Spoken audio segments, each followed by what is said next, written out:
Estados Unidos vetam resolução do Brasil sobre guerra no Conselho de Segurança da ONU. Alegam que texto não citava o direito de Israel de se defender. E você vai ver também.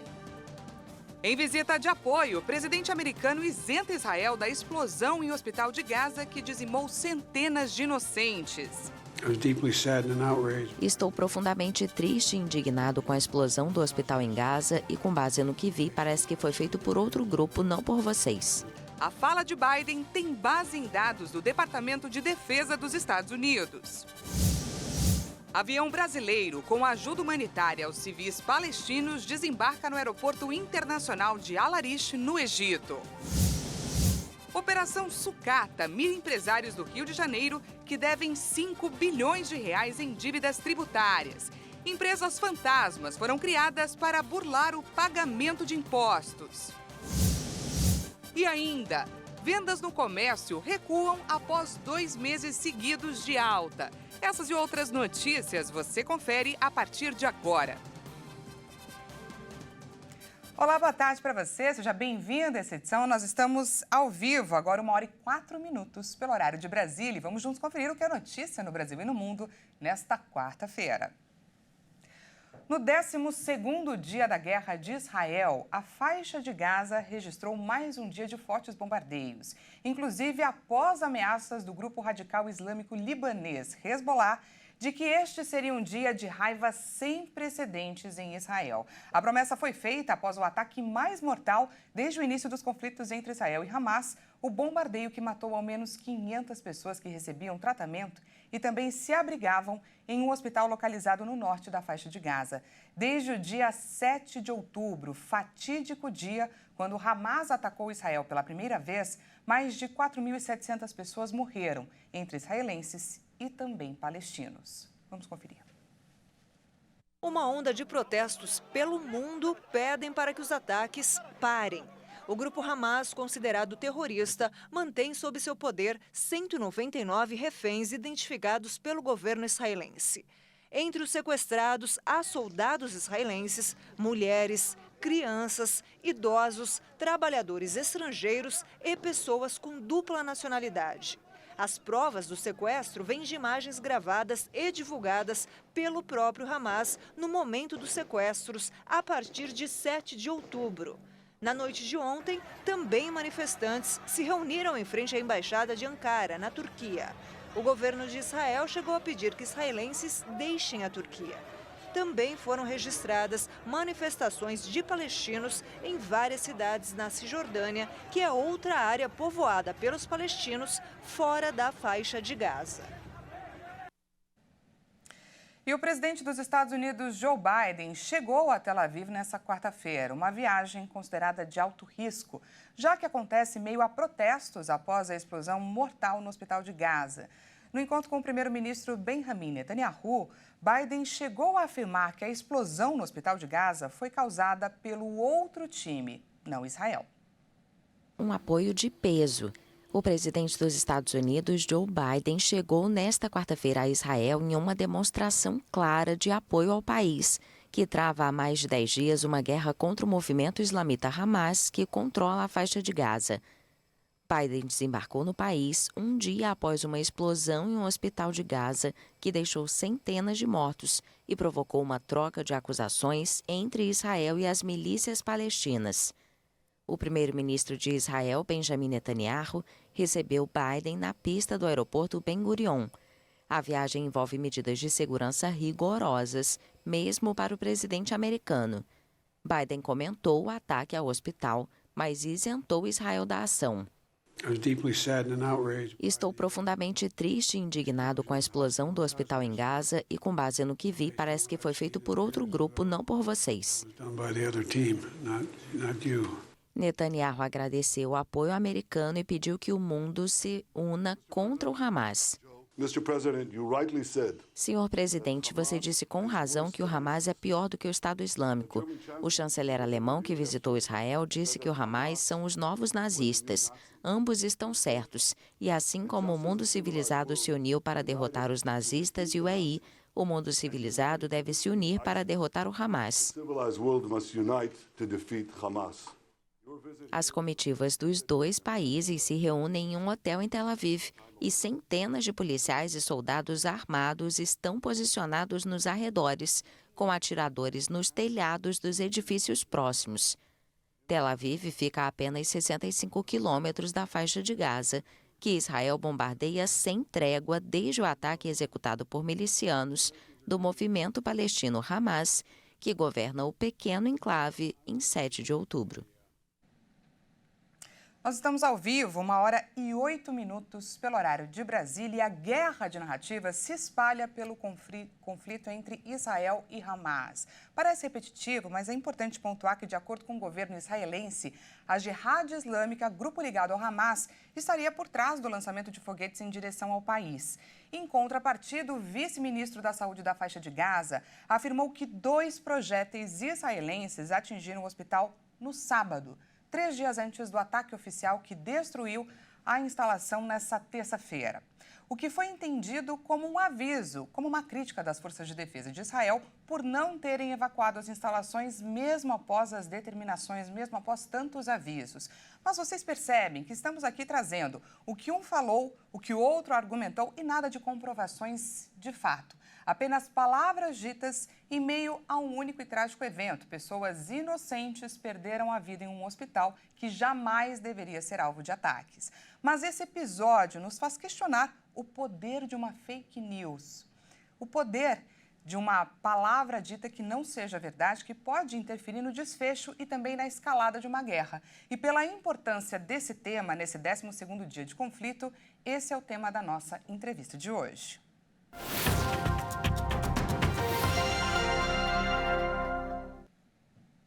Para falar sobre o assunto, eu chamo agora o professor em Relações Internacionais, Carlo Cauti. Seja muito bem-vindo, professor. Olá, bom dia. Muito obrigado pelo convite.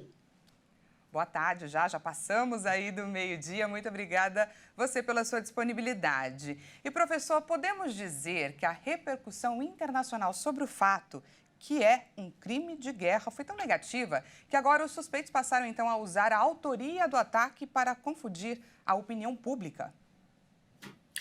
De fato, a situação ainda está muito confusa e, francamente, aquilo que foi feito nas últimas horas de acusar Israel de ter sido o responsável do ataque é, no mínimo, falta de cautela.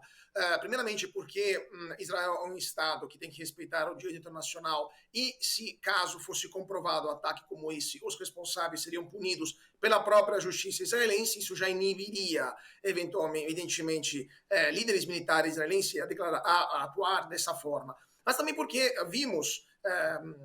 porque ouvimos somente o lado do Hamas sem uma comprovação de terceiros no local do ataque. Comprovação que está chegando aos poucos. Estou vendo aqui, enquanto eu esperava para falar agora com vocês, estava dando uma olhada nas ultimíssimas notícias, tem fotos da agência de notícias russa, TASS, que mostram um hospital que aparentemente não foi destruído, apenas foram danificados os carros por fora do hospital, fora do estacionamento do hospital. Assim como há um vídeo do Al Jazeera, então não é um canal israelense, mas é a televisão pan-árabe, que mostra um foguete que foi lançado da faixa de Gaza, que estaria caindo na área do hospital. E há também uma interceptação telefônica de membros da Jihad Islâmica que admitem que foi um foguete lançado de Gaza em direção de Israel que teria caído em cima do hospital. Então, aparentemente, essa vontade afobada de achar um responsável em Israel por esse ataque,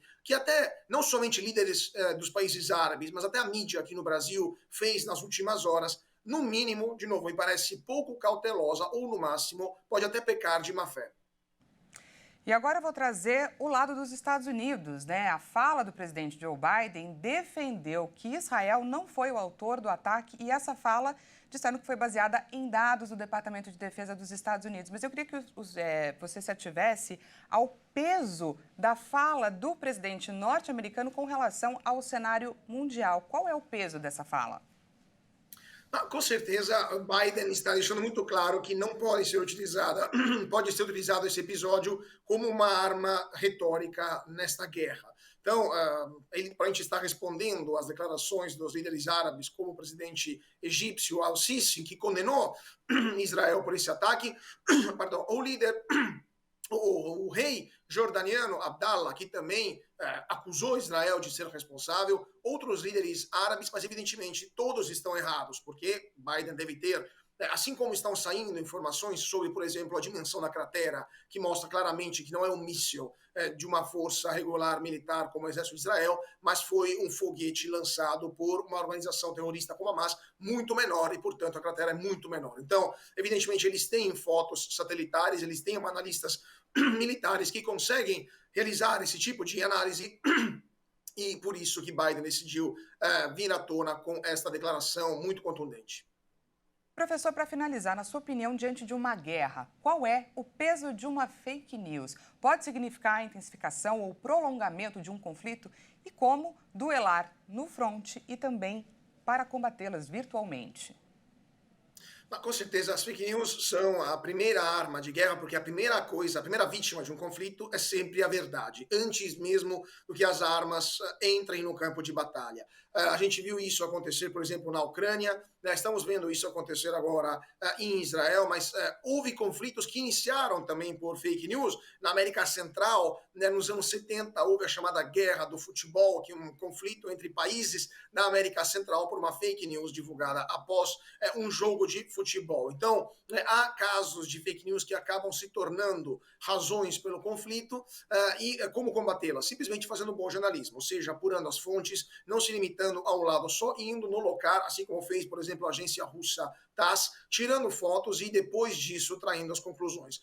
Ontem a gente não viu isso acontecer, não somente na mídia brasileira, mas na mídia internacional, porque já encontraram rapidamente um responsável sem sequer verificar no local o que estava acontecendo. Isso pode acabar criando novos acidentes, como a gente viu agora acontecer manifestações no Oriente Médio e na Turquia, e eventualmente novas violências e novas mortes. Então, a arma da informação é com certeza uma das armas mais perigosas em um conflito ou uma crise geopolítica.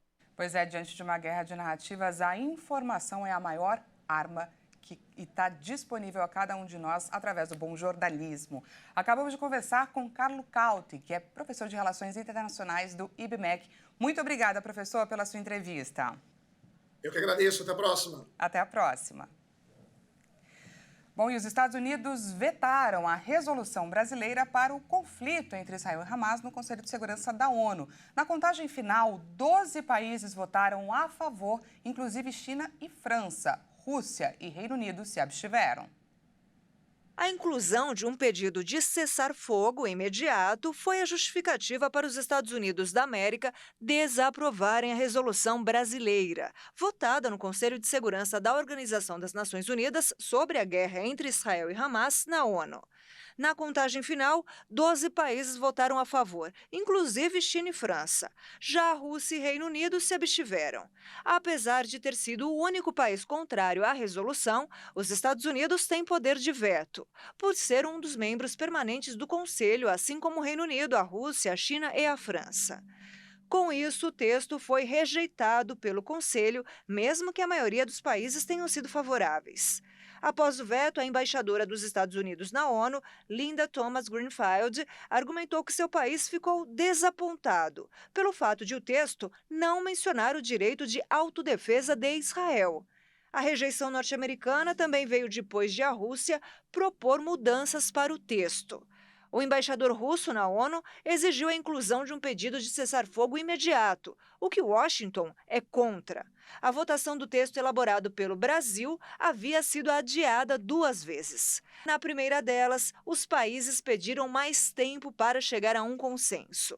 A votação foi então remarcada para terça-feira, mas o bombardeio a um hospital na cidade de Gaza, que deixou quase 500 mortos, fez o Conselho adiá-la novamente. E o avião brasileiro com ajuda humanitária aos civis palestinos desembarcou nessa manhã no Aeroporto Internacional de Al-Arish, no Egito. O VC-2 estava parado em Roma, na Itália, desde a última sexta-feira, aguardando a autorização para pousar em território egípcio. O avião que vai resgatar brasileiros já está no Egito. O voo aterrissou em Al-Arish com o objetivo de entregar kits humanitários. A cidade fica a poucos quilômetros da faixa de Gaza e foi reservada às operações aéreas que prestam apoio humanitário. Ao todo, foram enviados 40 purificadores de água e kits de medicamentos e insumos de saúde para a ajuda humanitária. Os purificadores têm capacidade de tratar mais de 220 mil litros por dia. Cada kit contém 48 itens, somando 267 quilos de materiais. O pedido pela assistência humanitária foi recebido pela Agência Brasileira de Cooperação do Ministério das Relações Exteriores. Após o descarregamento da carga, a aeronave segue para o Cairo. Na capital do Egito, a tripulação vai aguardar as instruções para a repatriação de 30 brasileiros que estão em Gaza e que esperam autorização para cruzar a fronteira com o Rafah. Os brasileiros a serem repatriados serão transportados ao Brasil por meio da aeronave da Presidência da República, o avião VC-2, que tem capacidade para até 40 passageiros. Eles estão nas cidades de Rafah e Khan Yunis, na faixa de Gaza. Do grupo, a maioria de mulheres e crianças, e 6 são homens. Bom, e o governo federal anunciou também que irá fornecer abrigo, documentação e alimentação para os brasileiros que estão em Gaza quando eles forem repatriados. Isso porque nos últimos dias, algumas famílias desistiram de vir por falta de apoio financeiro para se manter aqui no Brasil. E veja a seguir, Operação Sucata mira empresários no Rio de Janeiro que devem 5 bilhões de reais em dívidas tributárias. E ainda, vendas no comércio recuam após 2 meses seguidos de alta. Nós voltamos já, não perca!